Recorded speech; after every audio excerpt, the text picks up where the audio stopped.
श्रीमंत मानाचा कसबा गणपती यांची सकाळी ठीक 9:30 वाजता सोलापूर महानगरपालिकेचे आयुक्त शीतल तेलीउगले यांच्या हस्ते महापूजा करून मिरवणुकीस प्रारंभ झाला। मंडळाचे उत्सव अध्यक्ष गुरुशांत मोकाशी यांच्या पत्नी गोदावरी मोकाशी यांच्या हस्ते आयुक्त उगले यांचा सत्कार करण्यात आला। यावेळी पुष्पा भोगडे, रेणुका भोगडे आदी मंडळांच्या महिला पदाधिकारी उपस्थित होत्या। अतिरिक्त आयुक्त संदीप कारंजे, ट्रस्टी अध्यक्ष सोमनाथ भोगडे, उपाध्यक्ष प्रकाश वाले, सचिव मल्लीनाथ खुने, सहसचिव शिवशंकर कोळखूर, खजिनदार केदार मेंगाणे, संचालक अॅडव्होकेट मिलिंद थोबडे, बिपिन धुम्मा, गुरिलिंग ससाणे, शिवानंद बुगडे, मल्लीनाथ मजरे, रामचंद्र जोशी, संजय दर्गो पाटील, विश्वनाथ मिलगिरी, राजशेखर हिरेअंबू, सुधीर थोबडे, मल्लीनाथ दर्गो पाटील, उत्सव अध्यक्ष गुरुशांत मोकाशी, उपाध्यक्ष सोमनाथ माळशेट्टी, जितेंद्र लाड, शिवलिंग माळगे, सचिव योगेश इंटी, मिरवणूक प्रमुख नागनाथ मेंगाणे, संदीप कुर्डे, सिद्धाराम पारशेट्टी, लेझिम प्रमुख महेश अंकुशे, शांतेश स्वामी, ऋषिकेश अद्रे, विनायक शरणार्थी आदी उपस्थित होते। प्रतिष्ठापना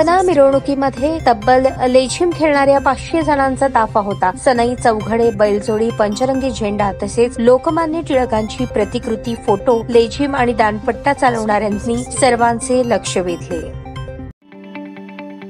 ताज्या बातम्या पाहण्यासाठी प्राईम महाराष्ट्र न्यूज चॅनलला सबस्क्राईब करा।